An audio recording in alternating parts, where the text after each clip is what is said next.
Let's continue that story. And the Public Accounts Committee now warns disciplinary and prosecutorial action taken against the Interior PS Mutai Iringo for allegedly misappropriating 2.8 billion shillings. So just what is Iringo accused of? Well, in its report, the PSC says there are no documents to support the so-called confidential expenditure, which made it impossible to tell how the funds were utilized. The report continues that there were daily cash withdrawals that could not be explained and which went way above the set ceiling of 700,000 shillings per week. In addition, the PSC has accused the ministry, whose accounting officer was Mutai Iringo, of running a parallel account to the one held at the CBK. This parallel account, they say, was customized to facilitate unlimited cash withdrawals. Another curious allegation in this report is that all these transactions were handled by a single officer, a certain Ben Kehia, who is a senior accountant at the office of the president. The PSC now recommends that appropriate action be taken by the appointing authority against Iringo, who is the chief accounting officer at the ministry. Well, as we continue this conversation about corruption, our hashtag that we continue to use is Rogue Watchdogs. Now, between 2013 and 2014, Kenya's Corruption Perception Index dropped from 27 to 25. That's not good. And Jubilee government did make quite a few specific promises about what they were going to do about corruption. But what is the reality of what they promised and what they're doing? Well, here to help us understand that this evening, John Allen Namu. How's it looking? It's not looking very good, to be quite honest, Nancy. This was the third pillar of their manifesto pledge, and if you go through it, it makes for very sad reading, especially if you are hoping for some fight against corruption. But before we get into that, let's look at what Uhuru Kenyatta said with respect to corruption just a week ago and the subject of sacred cows.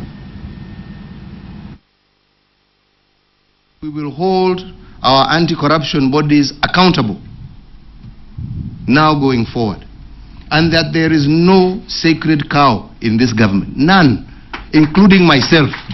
There is none. I have no right, no authority to call a minister, to call a permanent secretary, to call a chief executive, to tell them to award a contract to a particular individual. There is a process. Everybody must know that if you hold that office, you must do things in accordance with the law, not in accordance with pressure of people who are calling you atifanya hii fanya ile. Wewe mwenyewe ndio utakuwa held accountable. Ukifanya, ujue wewe utafungwa peke yako, na ile story ya zamani ya kufikiria ati ukishikwa uanze kulia ya kwamba kabila letu linanyanyaswa, sijui Wakikuyu wananyanyaswa, Wakalenjin wananyanyaswa, Waluo wananyanyaswa, ujue wewe ni mwizi peke yako. All right, the president there being very, very specific on what he wants with respect to corruption in this country in terms of trends changing, not calling on your community or your friends to defend you when it comes to corruption. But is that the reality? But let's look back at the Jubilee Manifesto, the third pillar of the Jubilee Manifesto, which was your openness, talking about stamping out corruption.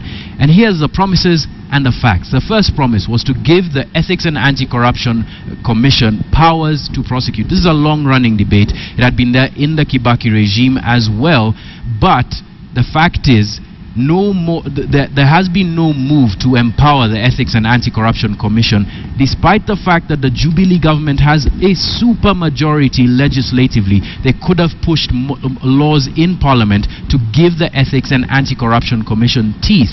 Granted that the Ethics and Anti-Corruption Commission should have got teeth in the 10th Parliament, but those were whittled down out of Chapter 6.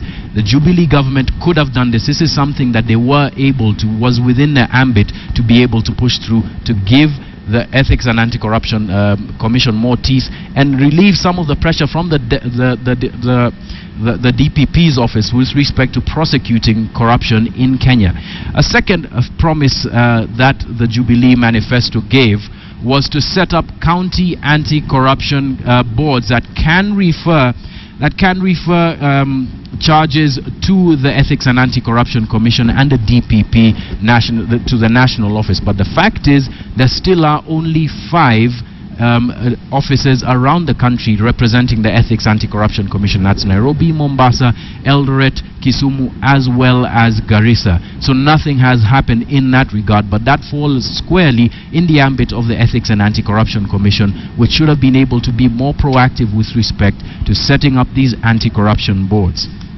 Now, third is the promise on enacting legislation to freeze the assets of Kenyan companies found guilty banning anyone convicted of corruption charges from working in government or in any public sector. But for that to happen, there have to be convictions of people on the charge of corruption. That within the 2 years, give or take a month and a few days of the Jubilee government's reign, has not happened. No officials have been arrested and convicted with respect to corruption. The fourth one, again, I was talking about, is the promise of enacting legislation to freeze the assets of Kenyan companies found guilty of corruption. Now, if you go back to 2009, the Proceeds of Crime and Anti-Money Laundering Act was passed by President Mwai Kibaki. I think it was the 31st of December 2009. Wasn't enacted until 2014. So that can be given to the Jubilee government with respect to the enactment of that law, taking Kenya off of a list, a blacklist by the United States on countries that have gaps legislatively that could allow for funding of terrorist organizations and money laundering. But in the same period, around the time when this law was enacted, November 2014, two reports came out by two auditing firms, Ernst & Young and PricewaterhouseCoopers, which pretty much said the same thing. And here comes the fact now. The fact is that one of three Kenyan companies have paid bribes to win contracts.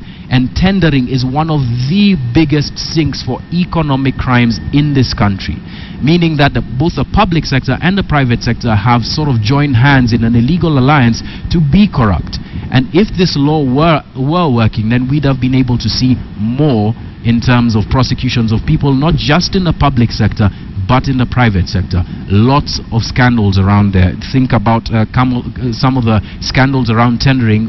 For instance, one comes to mind is the laptop tendering, which was, by the way, a flagship project of the Jubilee government, but that hasn't happened because of irregularities. Another promise that the Jubilee government gave was to ban foreign companies found guilty of corrupt practices from operating in Kenya. Now, just from my count of the World Bank report on ineligible companies and individuals, what happens is the World Bank bans these companies that have been engaged in corrupt practices from doing business with it. There are at least two international companies still operating in Kenya, one building a library for the Kenyatta University, another being a construction company, and four local companies that have been banned from doing business with the World Bank. Now, that's just doing business with the World Bank. We don't know how much this extends to with respect to companies that have been found to have engaged in corruption. The final promise in Jubilee's manifesto pledge was to introduce automatic freezing of assets of anyone indicted on corruption charges. Now, we all know the story there. Anglo Leasing, the charges have just been read to a number of people, including Deepak Kamani, Chris Murungaru, other people who were serving in government, but have their assets been frozen? A big question. The answer there squarely is no. With respect to other corruption charges that have been leveled against people in public, they may not have been brought to court. For instance, the Mumias sugar scandal or the Chicken Gate indictees, they may have not been appeared formally in court, but the charges and the evidence of corruption is really out there for everybody to see. So in terms of Jubilee's record, in terms of fighting corruption, according to a document that they themselves authored, they are not doing very well.